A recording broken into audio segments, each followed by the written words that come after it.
When did you eat? What? That's crazy.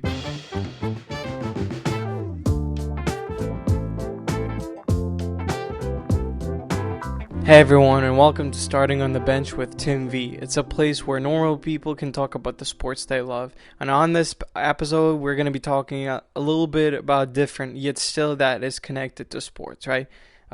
We talked about AFL, NFL, NBA, NHL, a major baseball league, and all of that. There's a lot of sports that we're passionately waiting for them to come back, and yet, we don't have anything. We only we intentionally watch, all the previous games, the historical games, especially different documentaries. You can check out our previous episode here. The Last Dance is going to be coming out. It talks about Chicago Bulls and Michael Jordan and all of that legacy.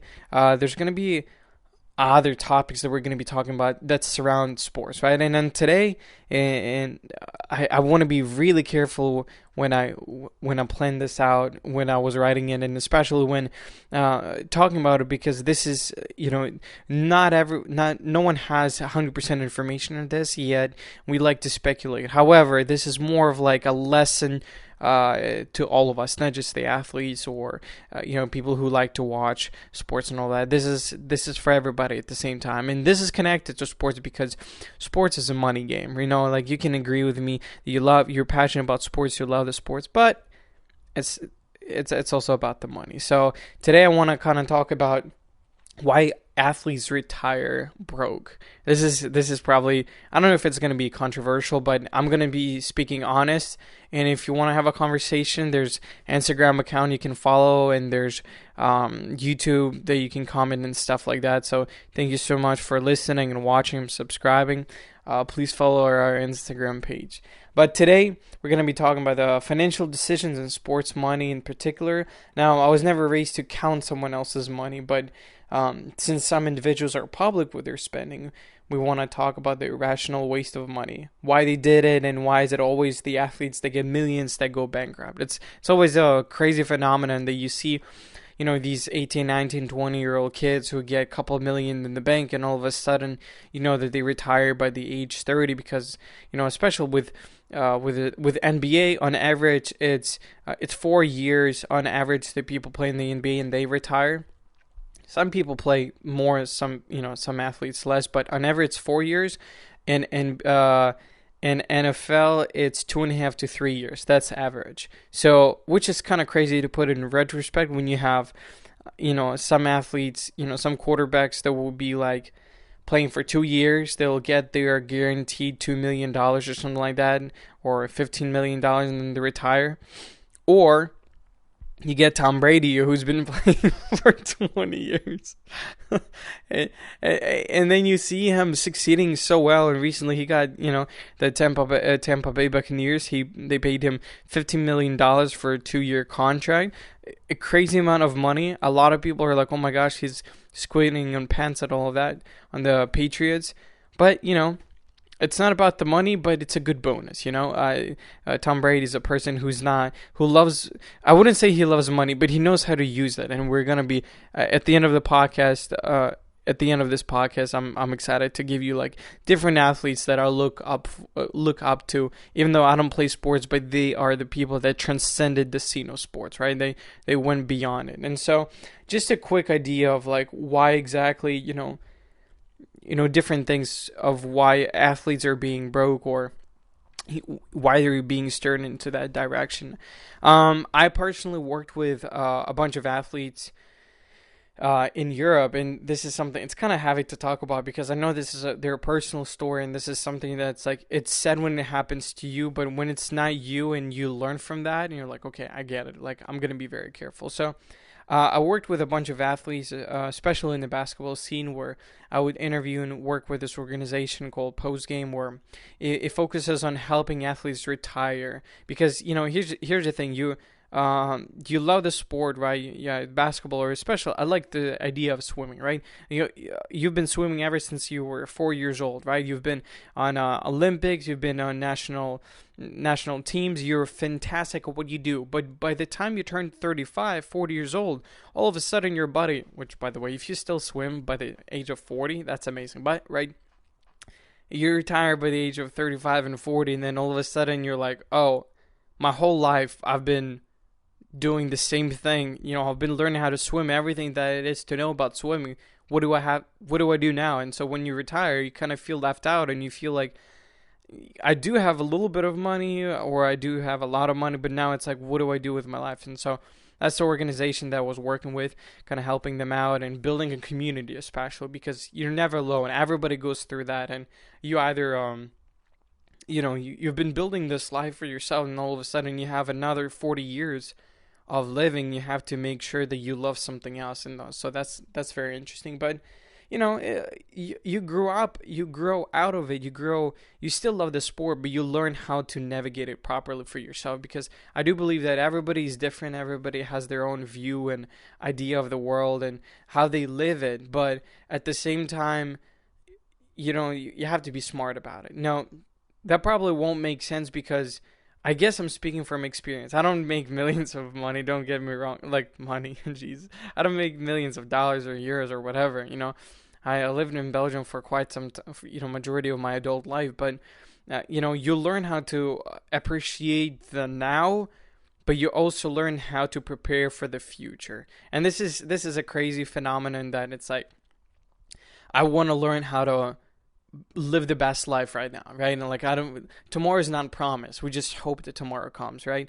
But at the same time, it's like, I want to make the best out of right now, but also plan for the future. And this is something that I feel like that's the connection that we miss as people. And I think in athletes, and I don't feel bad. It's more of like, I feel sad for them, because again, there are things that I want to highlight of, like, they don't get enough of people. It's like they don't have the right people around them, or like something makes them make bad decisions, right? And a lot of them, you're like, Tim, you're being negative. No, that you can go and watch their lives right now. A lot of them are insurance brokers.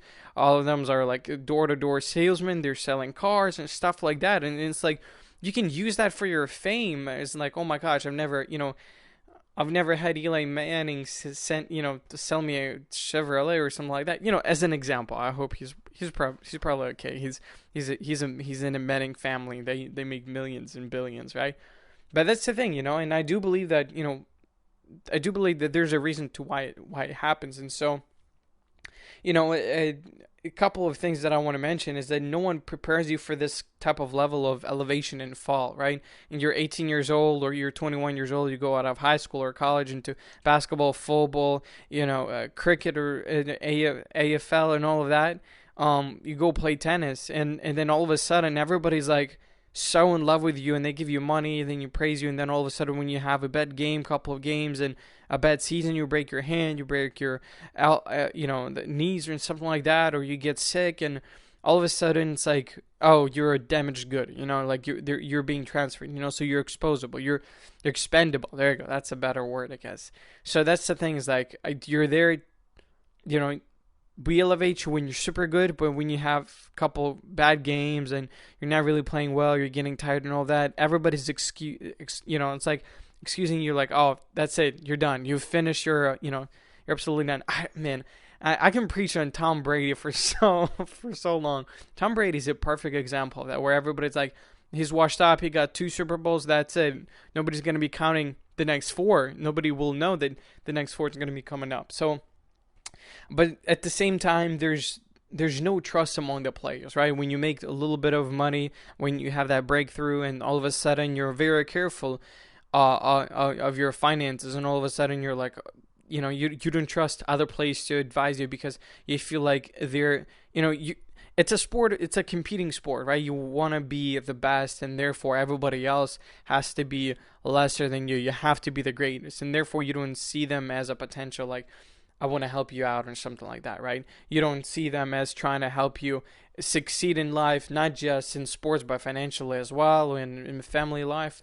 But all of a sudden, you see them as a competition, and I think that that's something that triggers the mindset of like, okay, I have to see as a competition. Therefore, there's no trust among the players, and especially if NFL, there's such a transition from one team to another, and especially like in European basketball, you can be playing.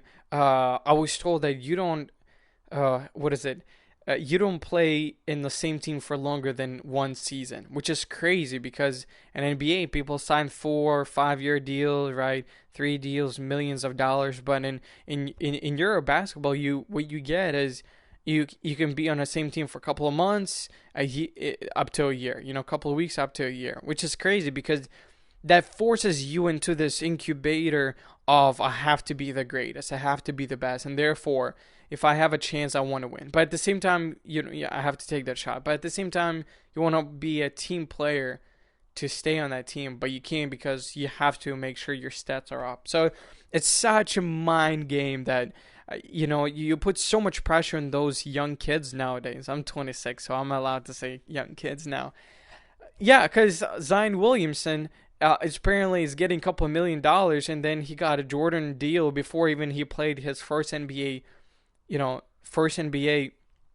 game, and so it's kind of not pathetic, but it's kind of sad, right?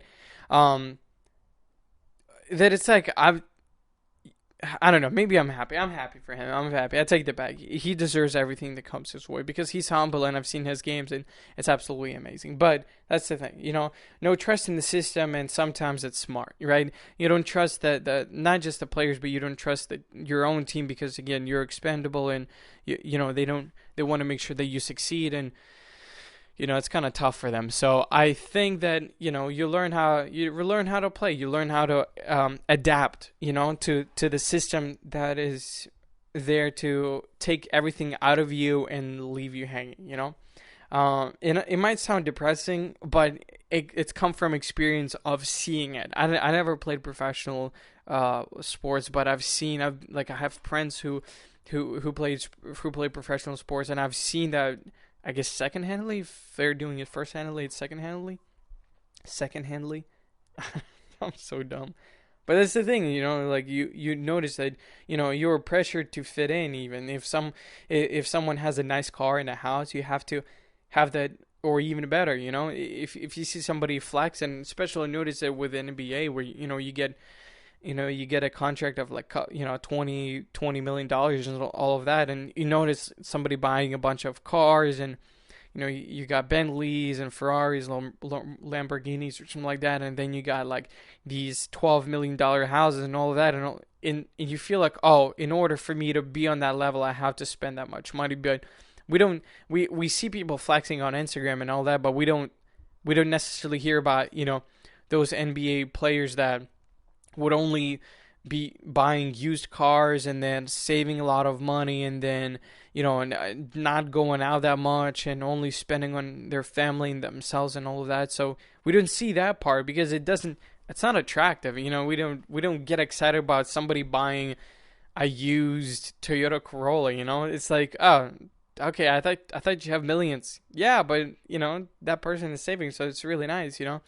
And you don't have any other passions outside of your sport. And this is some kind of that's really sad because I feel like a lot of people, they start with loving their sport, but then they fall out of it because they become such accustomed to to the lifestyle that the money bring. And whenever you run out of your money, all of a sudden that lifestyle is it's not sustainable because you don't have you don't have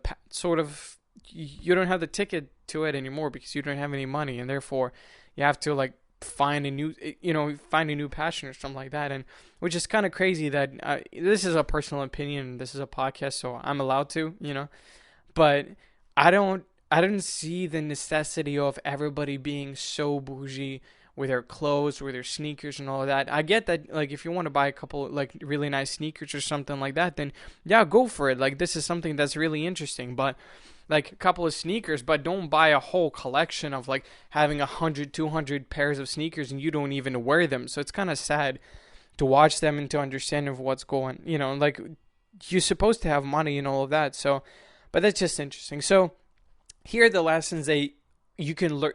A lot of athletes, they learn the hard way, right?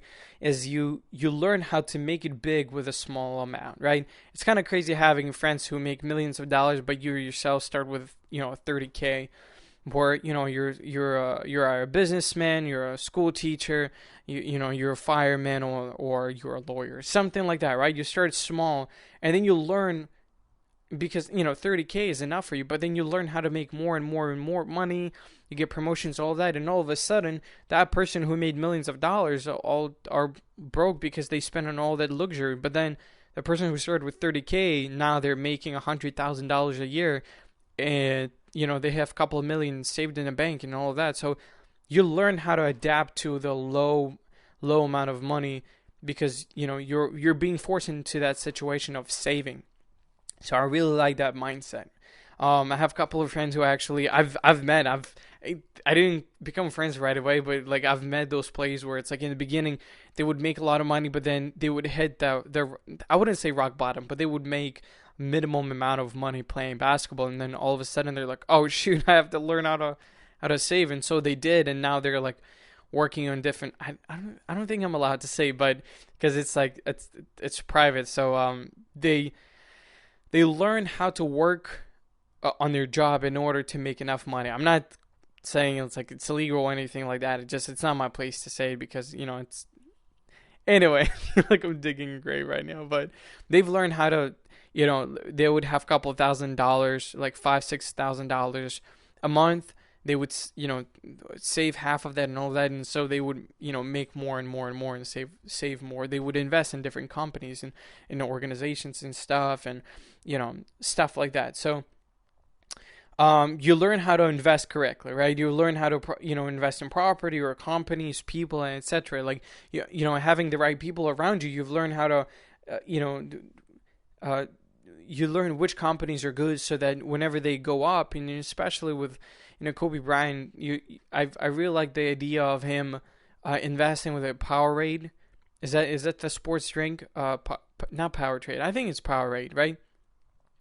And he invested like maybe like 4 million or something like that, like low amount to them, I guess. To us, it's like, oh my gosh, 4 million is gonna be enough for my grandkids to have, but to them, it's like $4 million was a limited amount, and then all of a sudden it's like 246 million right now, his share, and so it's kind of crazy where it's like, it's like how that's smart, but it's not just him. It's not Kobe Bryant who's decided to invest. It's like having the right people around you. So investing either in companies or something like that, or in people. I personally invest in properties and different, stocks and trading and all of that. So, but it wasn't just me investing it. I've had multiple people that I talked to them and all that, and so I've learned. But on my scale, I make a couple thousand off of it, right? But on theirs, it's a couple of million, a couple 100 million at this point, right?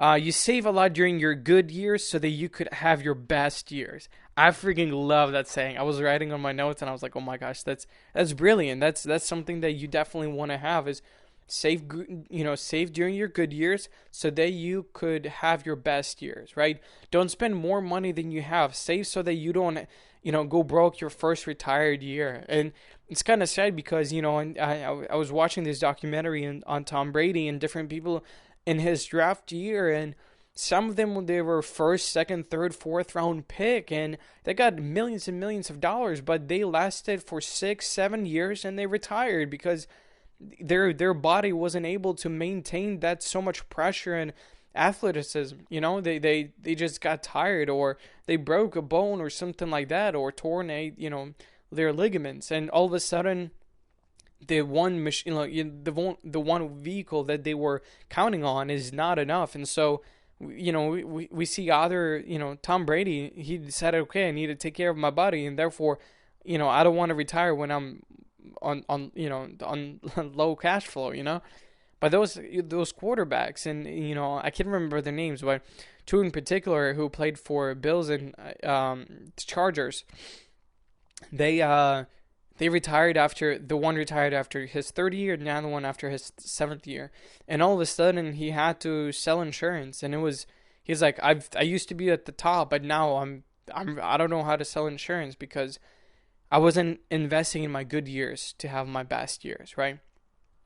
You have the right people around you, and that I think that's one of the biggest things, having the right people around you, where you don't have the people that are there for your money, because that could soften you, and like you would start being all jelly and be like, oh well, they needed, they're my friends, they were since day one, but they keep on eating you out and keep on stealing and wasting all your money, being like, if you go somewhere, you have to bring them. If you go to a store, you have to, if you're buying your shoes at Foot Locker or whatever, you have to buy your whole squad at Foot Locker. And this is something that, like, Mike Tyson, when he had a bunch of people around him, and in his prime, and then Allen Iverson, when he would roll with his squad, 50 people or something like that, he goes to a store, he has to buy stuff for everybody. You buy yourself a jewelry, $50K, you have to buy everybody that much money, so it's crazy.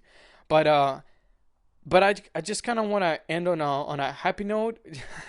I was just kind of like explaining the reasons, like things that I like. There are still, like, I know I was negative about like spending money or like not investing money, but there are also good people that I've learned and I've seen their walk, and I've learned how much they invest, how much they pour back into the sport or their community or their family and all of that. And these are not necessarily all of them, but these are the top few that I look up to, and this is something that I remind myself every time I either get a paycheck or make sure that I get a raise or something like that. I realize that these individuals, they invest in themselves and their families so that they could have their best years, right? So honorable mentions of the sport of who I think made a successful career out of the sports.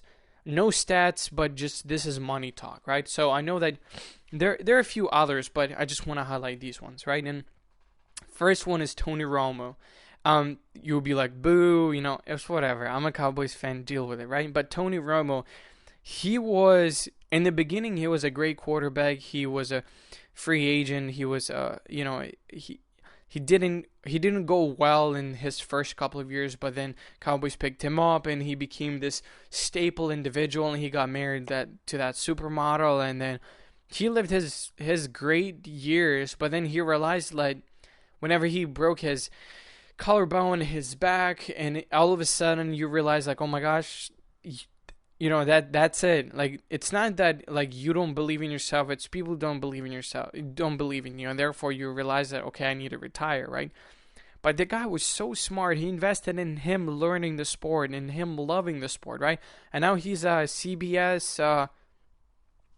CBS sports commentator, and they give him $12 million, and ESPN was chasing him as well. They wanted to give him $10 million, but he picked up a $12 million contract for 2 years, I think, or something like that. And then all of a sudden, a lot of athletes are like, wait a second, I make less than that per year, and how is he making? But investing in yourself, in your skills, in your in IQ, that's something that I really admired about Tony Romo. Another one is Marshall Lynch. He used only his NFL paycheck to pay for whatever, and saved all of his brand money. So all of the Skittles and all of that, and plumbing commercials that he did. I checked it out. No, check it out. He actually did a plumbing commercial. It was super funny, right? But he saved all of his brand money, which is, I guarantee you, it's up north of $100 million or something like that, right? He saved that for his rainy day or for his best years, but he was only using his NFL paychecks to pay for whatever. So I like that it's, you save a lot of money for later because you have another half your life spending, than a couple of years and then 10 years in your NFL career, right? So another one is Kobe Bryant, right? As I mentioned earlier, investments that blew up in different like shoe deals and all that he had, and even like Nike that got him the helicopter, which I feel like is still a sore subject, so I'm gonna drop it. But him investing, but at the same time, it's not just people investing in him. He was investing in other people, and he was teaching his kids basketball, his oldest daughter basketball. He was teaching middle school girl basketball, and it was something that like my dad is not a sports guy. My dad and I we like boxing, right? We grew up watching boxing. He took me to some boxing matches when I was like 8, 9, or 10 years old. Don't tell my mom. Still buries that secret. But we learned that my dad knew about Kobe Bryant teaching middle school basketball, and so this is like a worldwide phenomenon of like you invest in somebody else, right? And another one is Peyton Manning, right? Peyton Manning, what is it? The first time I heard about him was when he was playing for the Colts, and I was like, wow, he's really, really good quarterback. And then I found his commercials. Was it not State Farm, but what is it? What was the commercial? I can't remember. He did like a bunch of like insurance commercial and stuff like that, and then other commercials, and then he made that money. Then all of a sudden they love him as a person, not just as an athlete, because of the charisma and all that. And therefore he realized, okay, that's something I could utilize, right? And I think ESPN, ESPN wanted to pay him top dollar to be. I'm sorry, not ESPN. Monday Night Football wanted to give him like, oh my gosh, like around $50 million, $50 million for him to commentate. But at the same time, like imagine getting that much money after you retire. Like you no longer play sports, nobody watches you play sports, but yet everybody, like Peyton's Places or something like that, or ESPN Plus, you can watch that, and I'm pretty sure that he got 7 or 8, figure paycheck for that. So this is amazing. You invest in you invest in your charisma, right, in your personality, and this is something that people want to watch. And last few is LeBron James, the guy who has money in every single avenue of the sports. He's not just one thing. He invested money in everything. Lifestyle and all of that. Like clothes, movies, perfume, cars, soccer teams. He has like oh man, correct me if I'm wrong, 2% of Liverpool. The reason why I'm not really sure is because a bunch of celebrities invested in that, and I think all of the celebrities had 9% of them in LeBron of Liverpool team, right? And LeBron James has 2% of that team, which is crazy. But at the same time, after you're done playing, that 2% is gonna give you more and more money, shoes, all of it. When you talk LeBron, you obviously think of games right now. You think of before Cleveland, but right now, it's Lakers. But you think of LeBron's shoes, right? Or whenever he would get his Beats by Dre commercial and all of that. And it's the guy knows how to talk, have a money talk and all that. So LeBron James has money in everything. I think even with wine. I'm not sure, but he's been selling wine, so I guess he's part of that, as well as Tom Brady. That's it. I'm finishing up, right? But Tom Brady's like he started to help not just athletes but an average person, and I don't see that often with any other super athletes. But Tom Brady realized, okay, TB12 has pliability, right? This whole notion of you can still. You don't have to lift heavy, but you have to have this pliability, or stretches. It's so important in your lifestyle. If you don't play sports, that's fine, but this is still beneficial to your body. And so he wanted to invest all of that, and he did. And I'm pretty sure he's making a lot of money in merchandise and all of that, and maybe having like a bunch of gyms all over the U.S. But at the same time, he wanted to invest in the craft that he learned and give it to the public. And my friend and I, we got his book, which is really interesting. So you use your craft and application that you accumulated over the years and sort of sell yourself. It's sometimes it feels like it's a negative term. You learn how to sell yourself. Not just your body. This is no prostitution, don't get me wrong. But you're learning how to sell your craft, right? I'm a filmmaker. I love podcasts. I love talking. So therefore, I need to learn how to make it better. How to make people want to hear my opinion, right? So this is important. I'm not selling my body. I'm selling my craft, something that I've been working on. And all these people, they invest in themselves, and people who go broke, and majority of the time they just get they lose the sense of what they want to do in the future. So that's something that it's a weird thing, but not everyone is lucky like them, like the people that I mentioned earlier. So that's something that I've been thinking a lot about, and I'm happy that I have a platform to share with you guys. And I hope we continue having this conversation, because there are a lot of other people, and I'm thinking maybe of even talking about other sports, either athletes in different sports, of how they invested. Because Michael Jordan, as an exception, he lost $168 million to his wife, and on a divorce, but then he still makes a lot of money, So that's something that's like, it would be interesting to have a conversation. Or Tiger Woods, but that's, oh jeez, poor guy. Somebody asked me the other day, and they're like, "Oh, Tiger Woods, is he still alive? I thought he died from coke overuse." I'm like, "Wow, okay, this conversation is over. When did you eat what?" That's crazy, but that's something that that's cool. So that's been it. Thank you so much for listening, watching. Make sure you subscribe for more. All right, peace.